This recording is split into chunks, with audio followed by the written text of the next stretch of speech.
Hello दोस्तों, welcome to my YouTube channel educational अड्डा। दोस्तों, हम लोग एनसीईआरटी बेस्ड एमसीक्यू को प्रैक्टिस सेट के माध्यम से कवर कर रहे हैं, जिसमें अब तक हम लोगों ने टोटल 41 सेट को देख लिया है। आगे के सेट हम लोग सेट नंबर 42 को डिस्कस करेंगे। अगर आपने हमारी पहले की वीडियोज़ को नहीं देखा है तो उसे देख लीजिएगा। चैनल पर नए हैं, सब्सक्राइब कर बेल आइकन को प्रेस कीजिए ताकि हमारी आने वाली सारी महत्वपूर्ण वीडियोज़ आप तक सबसे पहले पहुँच सके। चलिए स्टार्ट करते हैं आज के सेशन को। आज के सेट का पहला प्रश्न है, मोना लोआ निम्नलिखित में से किसका उदाहरण है। दोस्तों, मोना लोआ एक सक्रिय ज्वालामुखी है जो कि यूएसए में स्थित है। कहाँ पे स्थित है? यूएसए में स्थित है। मोना लोआ एक सक्रिय ज्वालामुखी है। इसका सही आंसर ऑप्शन नंबर ए हो जाएगा। अगला प्रश्न है, भारत में जंगली गधे का प्राकृतिक निवास कहाँ है। जंगली जो गधा पाया जाता है भारत में, उसका प्राकृतिक निवास कहाँ है? तो यह कच्छ के रण में है। इसका सही आंसर ऑप्शन नंबर सी हो जाएगा। गुजरात के कच्छ के रण में स्थित है जंगली गधा का प्राकृतिक निवास। और ये कितना क्षेत्रफल में फैला हुआ है? तो 4954 किलोमीटर के वर्ग क्षेत्रफल में फैला हुआ है कच्छ का रण, जहाँ पे जंगली गधा मिलता है। दोस्तों, भारतीय जंगली गधा अभ्यारण्य की स्थापना कब हुई थी? तो इसका स्थापना 1972 ईस्वी में किया गया था। यह एकमात्र जगह है भारत में जहाँ पे जंगली गधे पाए जाते हैं। तो इसका सही आंसर ऑप्शन नंबर सी हो जाएगा, कच्छ का रण। अगला प्रश्न है, भारत का सबसे दक्षिणतम बिंदु इंदिरा पॉइंट की दूरी भूमध्य रेखा से कितनी है। पूछ रहा है कि इंदिरा पॉइंट का जो दूरी है भूमध्य रेखा से वो कितना किलोमीटर दूर है। तो इसका सही आंसर ऑप्शन नंबर सी हो जाएगा। 876 किलोमीटर दूर है भूमध्य रेखा से इंदिरा पॉइंट। दोस्तों, इंदिरा पॉइंट कहाँ पे स्थित है? तो यह निकोबार द्वीप पे स्थित है। कहाँ पे? ग्रेट निकोबार द्वीप पे स्थित है। और इसका पूर्व नाम अगर आपसे पूछे कि इंदिरा पॉइंट को पहले किस नाम से जाना जाता था, तो पिग्मेलियन पॉइंट के नाम से जाना जाता था इंदिरा पॉइंट को। तो इसका सही आंसर ऑप्शन नंबर सी हो जाएगा। अगला प्रश्न है, अरुणाचल प्रदेश के उत्तर पश्चिम भाग में स्थित दर्रा निम्न में से कौन सा है। तो दोस्तों, अरुणाचल प्रदेश के जो उत्तर पश्चिम भाग में दर्रा स्थित है वो बोमडिला है। कौन सा है? बोमडिला। इसका सही आंसर ऑप्शन नंबर ए हो जाएगा, जो कि अरुणाचल प्रदेश को तिब्बत की राजधानी लहासा से जोड़ती है, ये बोमडिला दर्रा। इसका सही आंसर ऑप्शन नंबर ए है। अगला प्रश्न है, ब्रह्मणी निम्नलिखित में से किसकी सहायक नदी है। तो दोस्तों, ब्रह्मणी जो है यह महानदी की सहायक नदी है। किसकी सहायक नदी है? तो महानदी की सहायक नदी है। इसका उद्गम अगर आपसे पूछे कि ब्रह्मणी का उद्गम स्थल कहाँ है, तो यह ओडिशा के राउरकेला में शंख और दक्षिणी कोयल नदी के संगम से मिलकर बनती है ब्रह्मणी नदी। अगला प्रश्न है, मुद्रा प्रसार को श्रेष्ठ तरीके से वर्णित किया जा सकता है। तो इसका सही आंसर हो जाएगा ऑप्शन नंबर ए, ऊंची कीमत। दोस्तों, मुद्रा प्रसार का श्रेष्ठ तरीका जो है वो ऊंची कीमत के द्वारा वर्णित किया जा सकता है, क्योंकि इसमें मुद्रास्फीति और मुद्रा की क्रय शक्ति में कमी आ जाती है। इसी वजह से इसका आंसर ऑप्शन नंबर ए हो जाएगा। अगला प्रश्न है, भारत में मुद्रा को जारी करने और उसके विनिमय पर लागू होने वाली पद्धति को निम्नलिखित में से क्या कहा जाता है। तो दोस्तों, भारत में मुद्रा को जारी करने और उसके विनिमय पर लागू होने वाली पद्धति को न्यूनतम रिजर्व अनुपात कहते हैं। क्या कहते हैं? न्यूनतम रिजर्व अनुपात। तो इसका सही आंसर ऑप्शन नंबर सी हो जाएगा। अगर आपसे ये पूछे कि भारत में मुद्रा को जारी कौन करता है और इसका विनिमय पर विनिमय जो लागू करता है वो कौन करता है, तो याद रखिएगा कि ये जारीकर्ता जो होते हैं वो आरबीआई होते हैं। कौन जारी करता है? तो आरबीआई जारी करता है। आपसे कभी कभी जारीकर्ता भी पूछ लेता है, तो ये आप याद रखिएगा। अगला प्रश्न है, संरचनात्मक बेरोजगारी का कारण है। तो दोस्तों, संरचनात्मक बेरोजगारी का कारण अपर्याप्त उत्पादन क्षमता है। क्या है? अपर्याप्त उत्पादन क्षमता। यानी कि ये संरचनात्मक बेरोजगारी है क्या, आप अगर बोले तो ये एक ऐसी बेरोजगारी है जो देश में आर्थिक संरचना में बदलाव की वजह से होती है। जैसे कि आप लोग देखे होंगे, लॉकडाउन के पहले क्लासेस जो हुआ करते थे वो ऑफलाइन हुआ करते थे, लेकिन लॉकडाउन की वजह से क्लासेस ऑनलाइन होना शुरू किया और अब ये ज़्यादातर ऑनलाइन की तरफ लोग मूव कर चुके हैं। तो जिसको भी ऑनलाइन क्लास करवाने नहीं आता है या फिर ऑनलाइन क्लास करने नहीं आता है, तो वो लोग जो बेरोजगार रह गए वो इसी संरचनात्मक बेरोजगारी के शिकार हुए। तो आप इसको ऐसे एक्सप्लेन कर सकते हैं संरचनात्मक बेरोजगारी को। तो इसका सही आंसर क्या हो जाएगा? अपर्याप्त उत्पादन क्षमता। अगला प्रश्न है, बैंक दर में कमी का ऋण की उपलब्धता पर क्या प्रभाव पड़ेगा? तो दोस्तों बैंक दर में कमी का ऋण की उपलब्धता पर यानी ऋण की उपलब्धता पर क्या प्रभाव पड़ेगा? तो ऋण की जो उपलब्धता है वो बढ़ जाएगी। इसका सही आंसर ऑप्शन नंबर बी हो जाएगा। जब बैंक दर में कमी आएगा यानी कि जब आप ऋण लेने जाते हैं तो आपको सस्ते दर पर ऋण मिल जाएगा, तो उससे क्या होगा कि आप जितना ऋण लेना चाहेंगे उससे ज़्यादा ले लेंगे, क्योंकि आपको तो रेट मतलब इंटरेस्ट रेट जो है वो कम लग रहा है, तो इसकी वजह से ऋण का जो उपलब्धता है वो बढ़ जाएगा। तो इसका सही आंसर ऑप्शन नंबर बी हो जाएगा। अगला प्रश्न है, कोर्ट निम्नलिखित में से किस खेल से संबंधित खेल परिसर का नाम नहीं है? तो इसमें जो पोलो खेल है दोस्तों वो कोर्ट में नहीं खेला जाता है, वो घास के मैदान पे खेला जाता है। तो इसका सही आंसर ऑप्शन नंबर डी हो जाएगा। जबकि टेनिस, खो खो, कबड्डी ये सभी कोर्ट में खेला जाता है। अगला प्रश्न है, फिल्म क्षेत्र में दिया जाने वाला प्रसिद्ध ऑस्कर पुरस्कार की शुरुआत किस वर्ष की गई थी? तो दोस्तों इसकी शुरुआत 16 मई 1929 ईस्वी को हॉलीवुड के रूल्फवेट होटल में किया गया था। तो इसका सही आंसर ऑप्शन नंबर सी हो जाएगा। अगला प्रश्न है, बिस्मिल्लाह खां का संबंध किस वाद्य यंत्र से है? तो बिस्मिल्लाह खां का संबंध दोस्तों शहनाई से है। शहनाई वादक थे बिस्मिल्लाह खां और इनका जन्म कब हुआ था? तो इनका जन्म 21 मार्च 1916 ईस्वी को बिहार के डुमरांव में हुआ था। तो इसका सही आंसर ऑप्शन नंबर डी हो जाएगा। बहुत बार पूछा हुआ क्वेश्चन है, बिस्मिल्लाह खां किससे संबंधित है? तो शहनाई वादक से। हो सकता है आने वाले एग्जाम में अगर क्वेश्चन का टफनेस बढ़ाना हो तो ये पूछ दे कि कहाँ से संबंधित था, तो बिहार के डुमरांव से संबंधित था। अगला प्रश्न है, भारतीय थल सेना के पूर्वी कमांड का हेडक्वार्टर मुख्यालय कहाँ स्थित है? दोस्तों भारतीय थल सेना के पूर्वी कमांड का हेडक्वार्टर कोलकाता में स्थित है। कहाँ? कोलकाता के फोर्ट विलियम किले में स्थित है। इसका सही आंसर ऑप्शन नंबर सी होगा। अगला प्रश्न है, विश्व आदिवासी दिवस प्रतिवर्ष किस तिथि को मनाया जाता है? तो विश्व आदिवासी दिवस प्रतिवर्ष 9 अगस्त को मनाया जाता है। कब मनाया जाता है? 9 अगस्त को। इसका उद्देश्य क्या है? तो दोस्तों इसका उद्देश्य आदिवासी समुदाय के योगदान को और उसके अधिकारों की सुरक्षा के बारे में जागरूकता बढ़ाना विश्व आदिवासी दिवस का उद्देश्य है। तो इसका सही आंसर ऑप्शन नंबर बी हो जाएगा, 9 अगस्त। अगला प्रश्न है, वर्ष 1997 में विश्व पर्यावरण सम्मेलन का आयोजन कहाँ किया गया था? तो दोस्तों 1997 में हुआ था विश्व पर्यावरण सम्मेलन और यह जापान के क्योटो में हुआ था। कहाँ? जापान के क्योटो में आयोजित हुआ था, जिसकी वजह से इसे क्योटो प्रोटोकॉल के नाम से भी जाना जाता है। दोस्तों क्योटो प्रोटोकॉल लागू कब हुआ था? तो यह लागू जो है दोस्तों ये लागू हुआ था 16 फरवरी 2005 ईस्वी को। कब लागू हुआ था? 16 फरवरी 2005 ईस्वी को। और दोस्तों क्योटो प्रोटोकॉल किस चीज से संबंधित है? तो यह ग्रीन हाउस गैस को कम करने की बात की गई थी इसमें, तो यह ग्रीन हाउस गैस से संबंधित है। अब ग्रीन हाउस गैस में कौन कौन सा गैस आता है? तो CO2 आता है, CFC आता है, मीथेन होता है। सारी चीजें जो है वो ग्रीन हाउस गैस को बढ़ाने में काम करता है। तो इसी ग्रीन हाउस गैस को कम करने की बात की गई थी क्योटो प्रोटोकॉल में। अगला प्रश्न है, राष्ट्रीय वन नीति 1952 के अनुसार कौन सा वन का संवर्ग नहीं है? वन का संवर्ग कौन सा नहीं है इसमें पूछ रहा है। अब ये संवर्ग पहले क्या होता है आप ये जान लीजिए। संवर्ग का अर्थ होता है एक समान होना, यानी कि इसमें से कौन सा ऐसा ऑप्शन है जो कि एक समान नहीं होता है? तो राष्ट्रीय वन जो है दोस्तों वो अपनी अपनी विविधता, अपने अपने क्षेत्र, अपने अपने जो जानवर वगैरह या फिर इसकी वजह से वो जाना जाता है, वो एक समान नहीं होता है। राष्ट्रीय उद्यान जो है वो एक समान नहीं होता है। तो इसका सही आंसर ऑप्शन नंबर ए हो जाएगा।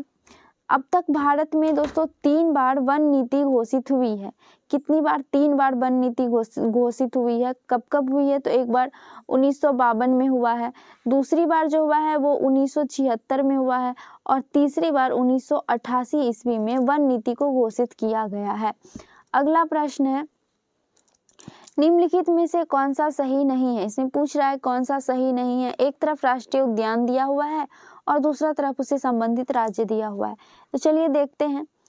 पहला है बांदीपुर, तो दोस्तों बांदीपुर कर्नाटक में स्थित है, ये बिल्कुल सही सुमेलित है। दूसरा है राजा जी, यह उत्तराखंड में स्थित है, ये भी सही है। तीसरा सिमलीपाल जो कि ओडिशा में है, ये भी सही है। चौथा है पीन वैली जो कि सिक्किम दिया हुआ है, तो ये गलत हो जाएगा। पीन वैली जो है दोस्तों यह हिमाचल प्रदेश में है। कहाँ पे है? हिमाचल प्रदेश में है, ना कि सिक्किम में।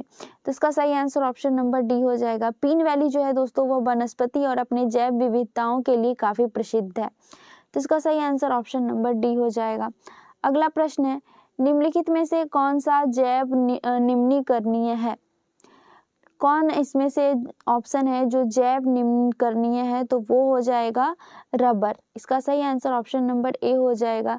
जैव निम्नीकरणीय क्या होता है? तो ऐसे पदार्थ जो बायोडिग्रेडेबल होते हैं, जो प्राकृतिक रूप से खराब हो जाते हैं या फिर टूट जाते हैं।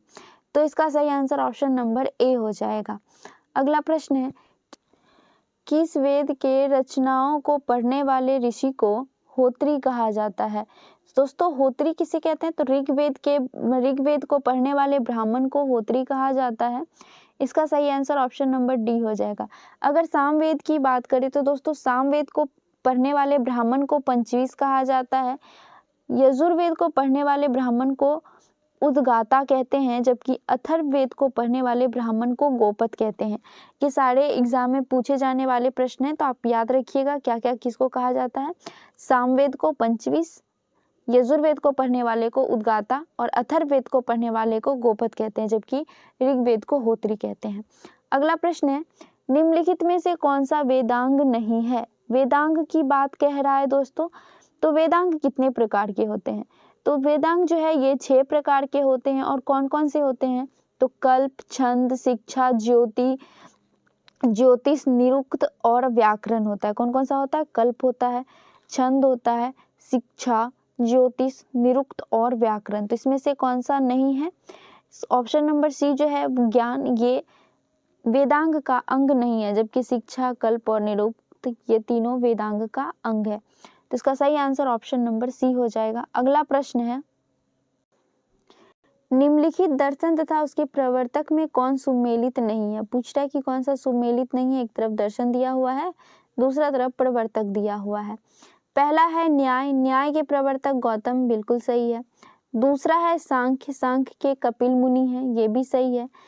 तीसरा है उत्तरी मीमांसा, दोस्तों उत्तरी मीमांसा के जो प्रवर्तक हैं वो जैमिनी नहीं है। उत्तरी मीमांसा के प्रवर्तक कौन है? तो वादरायन है। जबकि जैमिनी किसके प्रवर्तक हैं? तो ये पूर्व मीमांसा के प्रवर्तक हैं। और वैशेषिक के उलूग या फिर जिसे कनाद कहते हैं ये भी है। तो इसमें से कौन सा सुमेलित नहीं है? तो ऑप्शन नंबर सी जो है वो सही हो जाएगा। उत्तरी मीमांसा, इसके प्रवर्तक वादरायन है, ना कि जैमिनी। अगला प्रश्न है, निम्नलिखित में से कौन सा मुगल शासकों का गलत अनुक्रमांक है? इसमें से कौन सा ऐसा मुगल शासक ऑप्शन दिया हुआ है जो कि सही क्रम में नहीं है? तो इसका सही आंसर ऑप्शन नंबर ए हो जाएगा। अकबर के बाद जहांगीर आता है, ना कि शाहजहां। कैसे है दोस्तों इसका? तो बाबर का बेटा हुमायूं का बेटा अकबर, और अकबर का बेटा जहांगीर का बेटा शाहजहां, और शाहजहां का बेटा है औरंगजेब। तो बाकी सभी जो ऑप्शन दिया हुआ है वो सही है। अकबर के बाद जहांगीर, जहांगीर के बाद शाहजहां, फिर यहाँ जहांगीर, फिर जहांगीर के बाद शाहजहां, फिर औरंगजेब, यहाँ पे बाबर, हुमायूं और अकबर, ये सभी सब जो है वो सही अनुक्रम में है। जबकि अकबर के बाद यहाँ जहांगीर होता तब सही अनुक्रम होता। तो ये जो है ऑप्शन नंबर ए गलत है, इसलिए इसका सही आंसर ऑप्शन नंबर ए हो जाएगा, क्योंकि इसमें गलत ही पूछ रहा था। अगला प्रश्न है, निम्नलिखित में से किसे बंगाल में मुस्लिम पुनर्जागरण के जनक के रूप में जाना जाता है? तो मुस्लिम पुनर्जागरण के जनक के रूप में किसे जाना जाता है दोस्तों? इसका सही आंसर ऑप्शन नंबर बी हो जाएगा। नवाब अब्दुल लतीफ खान को जाना जाता है। किसे? नवाब अब्दुल लतीफ खान, जो कि मुस्लिम सुधारक थे। इन्होंने मुस्लिम समुदाय को अंग्रेजी शिक्षा के महत्व समझाने के लिए राजी किया था। अगला प्रश्न है, अकबर ने अपनी राजधानी को आगरा से फतेहपुर सीकरी किस वर्ष स्थानांतरित किया था? दोस्तों आगरा से फतेहपुर सीकरी स्थानांतरित कब किया गया था? तो 1571 ईस्वी में। इसका सही आंसर ऑप्शन नंबर सी हो जाएगा। फतेहपुर सीकरी में 1571 से लेकर 1585 ईस्वी तक जो है अकबर ने राजधानी रखा। उसके बाद 1585 से उन्होंने राजधानी को स्थानांतरित करके लाहौर लेके चले गए थे। तो उसके आगे राजधानी लाहौर रहा था, जबकि 1571 से 85 तक फतेहपुर सीकरी में रहा था। दोस्तों फतेहपुर सीकरी का अर्थ क्या होता है? तो इसका अर्थ होता है विजय का शहर।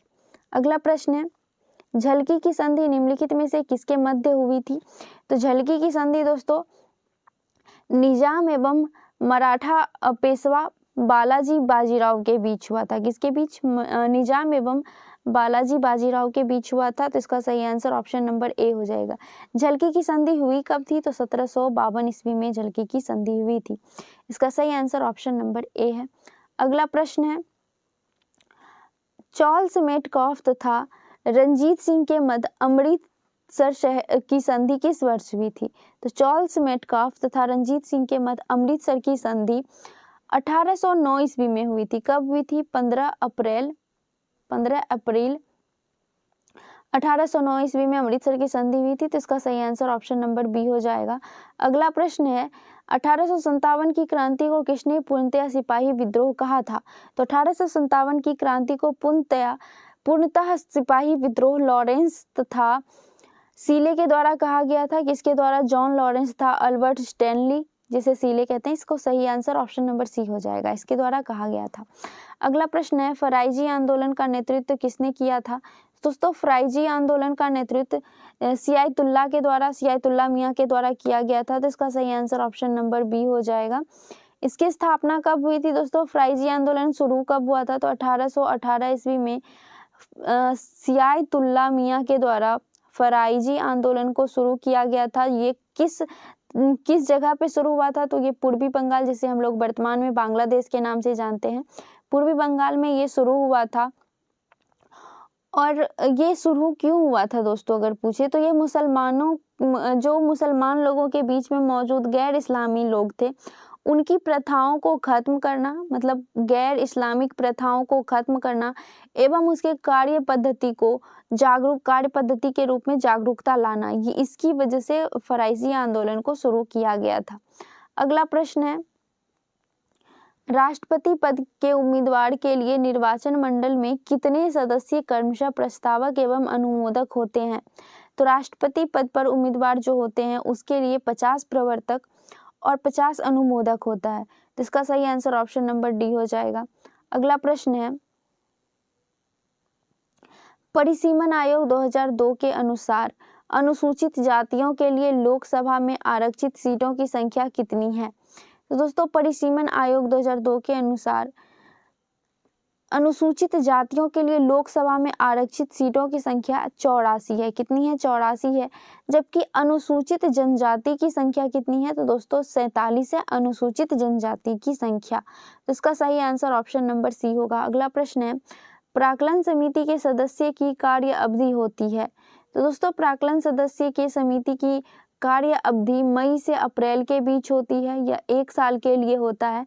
इसका सही आंसर ऑप्शन नंबर बी हो जाएगा। दोस्तों इसमें टोटल मेंबर कितना होता है प्राक्कलन समिति में? तो टोटल मेंबर 30 होता है और 30 के 30 लोकसभा से होते हैं। दोस्तों प्राक्कलन समिति के सदस्य का चुनाव लोकसभा सदस्य के द्वारा एकल संक्रमणीय मत के जरिए होता है। अगला प्रश्न है, जवाहरलाल नेहरू ने संविधान सभा के समक्ष उद्देश्य प्रस्ताव को कब प्रस्तावित किया था? तो उद्देश्य प्रस्ताव को दोस्तों 13 दिसंबर 1946 ईस्वी को प्रस्तुत किया गया था। इसका सही आंसर ऑप्शन नंबर सी हो जाएगा। प्रथम संविधान सभा का आयोजन कब हुआ था? तो यह 9 दिसंबर 1946 ईस्वी को हुआ था प्रथम संविधान सभा, जिसकी अध्यक्षता यानी अस्थायी अध्यक्ष सच्चिदानंद सिन्हा थे।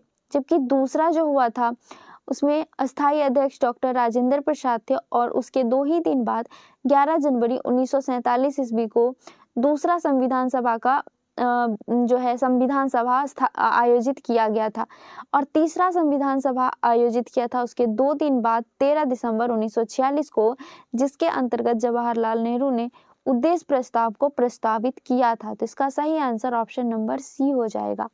अगला प्रश्न है, विधि निर्माण की प्रक्रिया भारतीय संविधान में किस देश के संविधान से लिया गया है? तो विधि निर्माण की प्रक्रिया क्या है? तो ये कानून बनाने की जो प्रक्रिया है वही विधि निर्माण की प्रक्रिया। ये कहाँ से लिया गया है? तो दोस्तों ये ब्रिटेन से लिया गया है। इसका सही आंसर ऑप्शन नंबर डी हो जाएगा। ब्रिटेन से और क्या क्या लिया गया है? तो संसदीय कानून, विधायी प्रक्रिया, कैबिनेट प्रणाली, ये सारी चीज़ ब्रिटेन से लिया गया है। जबकि फ्रांस से क्या क्या लिया गया है दोस्तों? तो फ्रांस से स्वतंत्रता, समानता और बंधुत्व का सिद्धांत फ्रांस से लिया गया है। मौलिक अधिकार, ये सब अमेरिका से लिया गया। मौलिक अधिकार, न्यायिक पूर्वावलोकन, संविधान की सर्वोच्चता, ये अमेरिका से लिया गया है। जबकि जापान से विधि द्वारा स्थापित प्रक्रिया लिया गया है। यहाँ क्या पूछा है? विधि निर्माण की प्रक्रिया यानी कानून बनाने की प्रक्रिया पूछा है, जो कि ब्रिटेन से लिया गया है। लेकिन अगर यहाँ पे ये पूछा होता कि विधि द्वारा स्थापित प्रक्रिया, तो जापान होता। क्या लिया गया है जापान से? विधि द्वारा स्थापित प्रक्रिया। आप यहाँ कंफ्यूज मत होइएगा। विधि द्वारा स्थापित प्रक्रिया जापान, विधि निर्माण की प्रक्रिया ब्रिटेन। अगला प्रश्न है, किस वाद में सर्वोच्च न्यायालय ने प्रस्तावना को संविधान का अंग नहीं माना था? तो दोस्तों प्रस्तावना को संविधान का अंग नहीं मानने वाले कौन थे? वो थे वेरुवारीवाद। इसका सही आंसर ऑप्शन नंबर बी हो जाएगा, वेरुवारीवाद। ये कब हुआ था दोस्तों? तो यह 1960 ईस्वी में हुआ था वेरुवारीवाद, जो कि प्रस्तावना को निर्माताओं की दिमाग की कुंजी बताया था और प्रस्तावना को संविधान का अंग मानने से मना कर दिया था। तो इसका सही आंसर ऑप्शन नंबर बी होगा। अगला प्रश्न है, अल्पसंख्यक वर्गों के हितों का संरक्षण संविधान के किस अनुच्छेद में वर्णित है? दोस्तों अल्पसंख्यक वर्गों के हितों का संरक्षण संविधान के अनुच्छेद 29 में वर्णित है। किसमें? अनुच्छेद 29 में। इसका सही आंसर ऑप्शन नंबर बी हो जाएगा। अनुच्छेद 27 में क्या कहा गया है? तो दोस्तों अनुच्छेद 27 में कहा गया कि किसी भी धर्म को प्रचार प्रसार करने के लिए कर लेने से रोका जाएगा। यानी किसी भी धर्म को, किसी खास धर्म को अपना धर्म का प्रचार प्रसार करने के लिए कोई भी कर नहीं देना होगा। ये अनुच्छेद 27 में कहा गया है। अनुच्छेद 30 में क्या कहा गया है? तो अनुच्छेद 30 में कहा गया है कि भावी या अल्पसंख्यक को उसकी पसंद की शैक्षणिक संस्थान खोलने की या स्थापना करने का अधिकार होगा। ये अनुच्छेद 30 में कहा गया है। अनुच्छेद 33 में क्या कहा गया है? तो दोस्तों अनुच्छेद 33 में कहा गया है कि सशस्त्र सेना को मूल अधिकार का सीमित करने या फिर समाप्त कर सकता है। आप जानते होंगे कि हमारे मूल अधिकार में संशोधन किया जा सकता है, बदला जा सकता है, लेकिन उसके मूल ढांचा में परिवर्तित नहीं किया जाता। लेकिन सशस्त्र सेना में जो है उनके मूल अधिकार को सीमित भी किया जा सकता है और कम भी किया जा सकता है। ये अनुच्छेद 33 के द्वारा कहा गया है। अगला प्रश्न है, निम्नलिखित में से कौन सा मूल अधिकार विदेशी नागरिकों को प्राप्त नहीं है? कौन सा मूल अधिकार है जो विदेशी नागरिक को नहीं प्राप्त है? तो वो हो जाएगा अभिव्यक्ति की स्वतंत्रता का अधिकार। इसका सही आंसर ऑप्शन नंबर डी हो जाएगा। दोस्तों मूल अधिकार कौन कौन सा अधिकार है जो विदेशी नागरिकों को नहीं मिला है? तो वो हो जाएगा आर्टिकल 15, आर्टिकल 16, 19, 29 और 30। ये केवल भारतीयों के लिए है, ये विदेशियों के लिए नहीं है। कौन कौन सा? आर्टिकल 15, 16, 19 और 29 और 30। तो इसका सही आंसर ऑप्शन नंबर डी हो जाएगा। अगला प्रश्न है, केंद्र तथा राज्यों के मध्य वित्त का विभाजन निम्नलिखित में से किसकी संस्तुति के आधार पर किया जाता है? इसका सही आंसर ऑप्शन नंबर बी हो जाएगा, वित्त आयोग के द्वारा किया जाता है। अगला प्रश्न है, निम्नलिखित में से कौन सा पदार्थ प्रकाश संश्लेषण के दौरान अपचयित होता है? इसमें से कौन सा ऐसा पदार्थ है जो प्रकाश संश्लेषण के दौरान अपचयित होता है? तो वो है कार्बन डाइऑक्साइड, जो कि अपचयन होके ग्लूकोज का निर्माण करता है। तो इसका सही आंसर ऑप्शन नंबर डी हो जाएगा। अगला प्रश्न है, सार्वजनिक मूत्रालय से गंध किस गैस के प्रभाव के कारण आता है? तो दोस्तों सार्वजनिक मूत्रालय से अमोनिया की वजह से गंध आता है। इसका सही आंसर ऑप्शन नंबर सी हो जाएगा। क्या होता है ना कि जब पानी की कमी होती है, पानी की कमी के कारण मूत्र में रासायनिक सांद्रता होती है, जो कि मूत्र में गंध का कारण बनता है। तो इसका सही आंसर ऑप्शन नंबर सी होगा। अगला प्रश्न है, निम्न में से कौन प्राकृतिक गैस का मुख्य घटक है?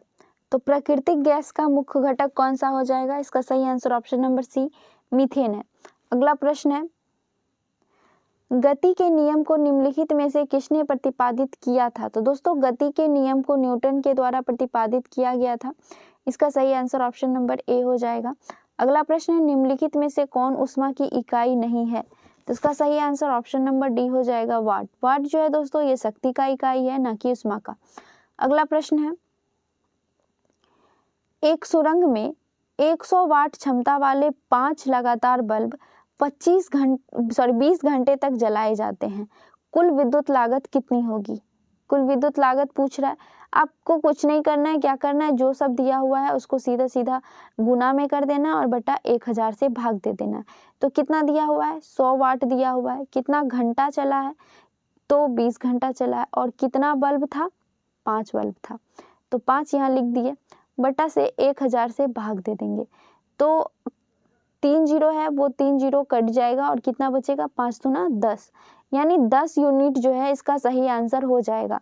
तो ऑप्शन नंबर बी जो है ये सही हो जाएगा। अगला प्रश्न है, लोहे पर जंग लगने से उसमें भार पर क्या प्रभाव पड़ता है? तो दोस्तों लोहे पर जंग लगने से उसके भार में वृद्धि होती है, यानी कि बढ़ जाएगा। तो इसका सही आंसर ऑप्शन नंबर बी होगा। जब पानी एवं हवा के साथ संपर्क में आता है लोहा, तो ऑक्सीजन के साथ अभिक्रिया करके आयरन ऑक्साइड बनाता है। क्या बनाता है? आयरन ऑक्साइड Fe2O3 बनाता है, तो जिसकी वजह से उसके भार में वृद्धि होती है। तो इसका सही आंसर ऑप्शन नंबर बी हो जाएगा।